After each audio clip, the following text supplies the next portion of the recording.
Carlos, Yeah. you're out here homeless in Hollywood. How do you survive? How do I survive? Any way I can. You know, there's youth centers I can go to because I haven't aged out of any of them yet. Kind of young, only 21. And so like I go to these youth centers and they'll hook me up with resources that I didn't know were out here. You know, they let me do my laundry there whenever I need it.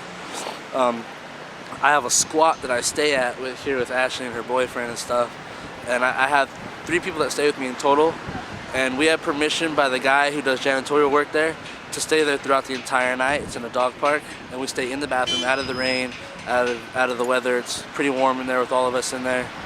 And the only rule is we have to, like, you know, pick up all our blankets, fold them up, and like we go hide them in this little wooded area. Nobody touches it, you know, so we're pretty safe there. And so that's my spot to sleep for the night, you know. Only one stop away on the Red Line in Universal, so. So why Hollywood? Because there's a lot more resources out here for the youth than there are in other places that I've seen.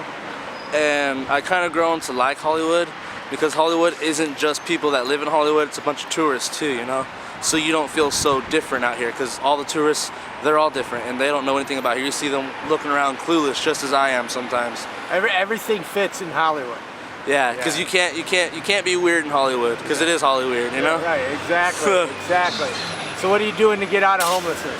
I just got done writing my first book, and I'm working on my second book, and I'm doing a spoken word CD, which I got a demo disc of, you know, got 3 tracks in there, and I'm doing everything I can. I'm getting hooked up with all kinds of resources for writing programs and everything, and I'm actually just got qualified for student aid loans.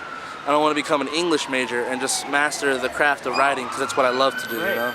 Great. And so I figure if I can go to school, there's programs out here that have already told me they'll take me into a living program for 18 months, and if I stay in school and get grades, I can live there for as long as I need to. So what's your book about? It's about things that happened in my past, you know, with family and loved ones, you know, a lot of bad stuff. You know, What's the title? The title of my first book is The Orange Compilation. My second book is called A Life Once Lost, Tears of Blood, and that one gets really deep into my past.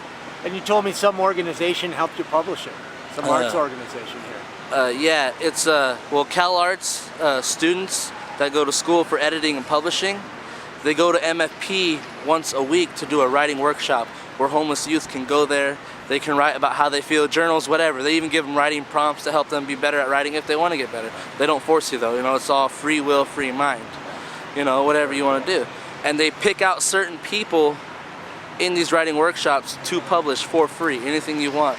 You know, and all they do is they edit your writing because it gives the students real life work experience to publish your work. So they do it for you for free. I had 20 copies, but the center took 5 for them and then 5 to hand out to other organizations to show them what they do. And so I 10 them myself, and I've been handing those out to very certain specific people. So like to, you know, like bigger, more famous people, so that, you know, if they show it off, you know, the people will start to recognize my name somehow. Oh, great. You know, so. If you had 3 wishes, what would they be?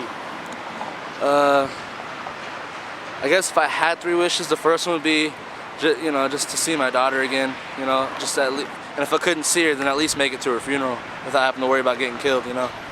My second wish would be able to, you know, have Sarah back in my life, because like when I had her, I was sober and all that stuff, and I would do anything just to be a better man. My third wish, I guess, would be to if I ever had the chance to do this experience again, because this experience being homeless really does change you as a person. It can either make you or break you, and right now it's making me what I am, so. Thank you very much for talking to me. No problem, sir.